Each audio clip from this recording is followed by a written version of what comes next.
Ooh, good morning. Welcome to another edition of Coffee with Tea. I'm your host, the amazing Tea Street. Today's mug says, "Be still and know." Ooh, I needed that today. So, today's topic: cultivating friendships that are like salve. When I was little and I would scrape my knee and stuff, my mama would put this salve that somebody had given her on it. And I don't know what it did, but it was way better, way better than some of the store, concoctions and some of the store brands that people told you it was better than Neosporin. But when you put salve on a wound, it doesn't rush the healing, it supports the healing. It soothes it, it protects it so that it can heal, and it helps restore the tenderness where the wound is. That's what real friendships should feel like.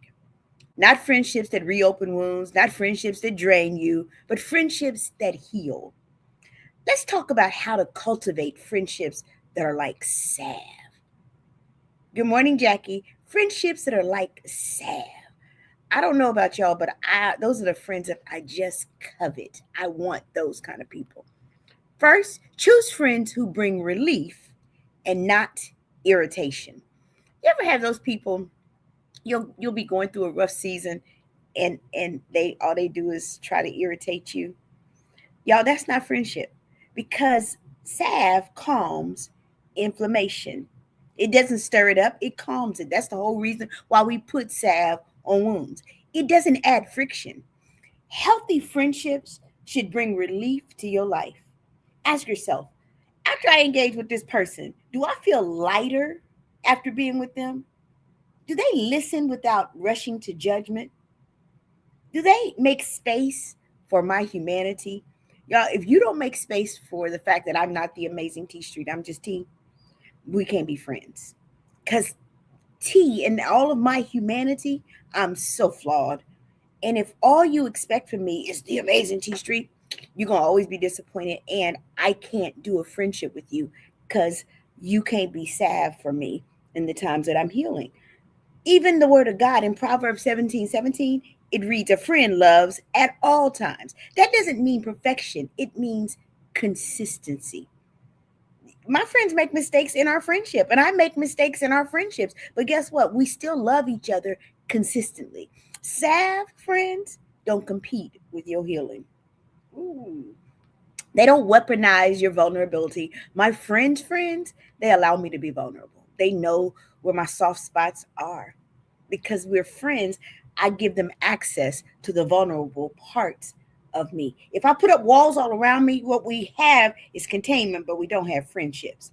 They don't thrive on my chaos. My friends are like, girl, get your life.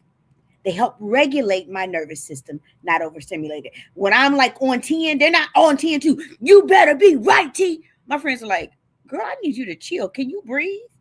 We're not doing that, T. Right now, you're being emotional because that's what real friends bring.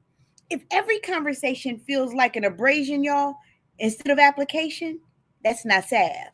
That's sandpaper. Ooh, somebody needed that today. Good morning, Val. Good morning, Deaconess Rhonda. Good morning, Miss Woods. I'm glad that y'all are here. Somebody needed to know that if indeed every time you deal with somebody, it feels like an abrasion instead of an application, that's not salve.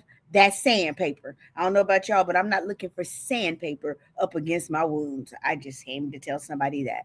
So, second, be the kind of friend that you're praying for. I always give people the kind of love that I'm expecting to receive. I am the kind of friend that I want. Don't just find friends who demonstrate what their needs are. Find people and become the kind of friend that you want in your own life. Salve works because it's applied intentionally. So ask yourself, am I showing up with empathy? If you want people to show up with empathy and that's how you receive love, then daggone it, be empathetic to other people. Am I honoring people's boundaries? If you are somebody who has to have it your way, I had to tell somebody the other day, loving me means doing it my way. I'm not a person, receiving gifts is not my love language. If you're giving me all these gifts, You buying me and you don't have my love. What you have is your need to give gifts. If that's not my love language and the way that I receive love. So honor people's boundaries. Am I present or am I just waiting to talk?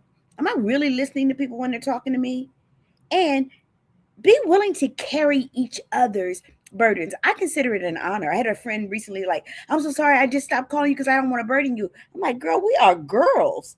It is my honor to carry your burden. That means sometimes I sit in silence when she's talking.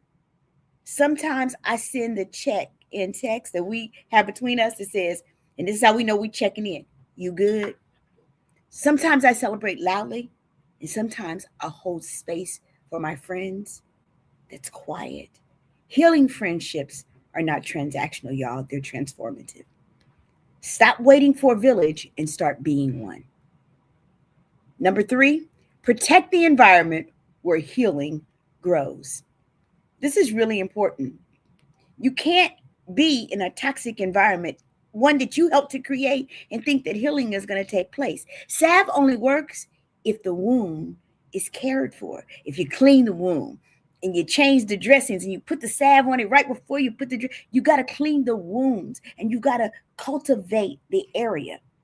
You can't cultivate healing friendships in toxic environments. That means setting boundaries, saying no when you need to. My friends are not offended by my no, and I'm not offended by theirs. Y'all want to go such and such? Nope. Okay. Letting go of connections that keep reopening your old wounds. Make room for relationships that honor your growth. My friends are like, girl, I see you. I see you laying down pettiness.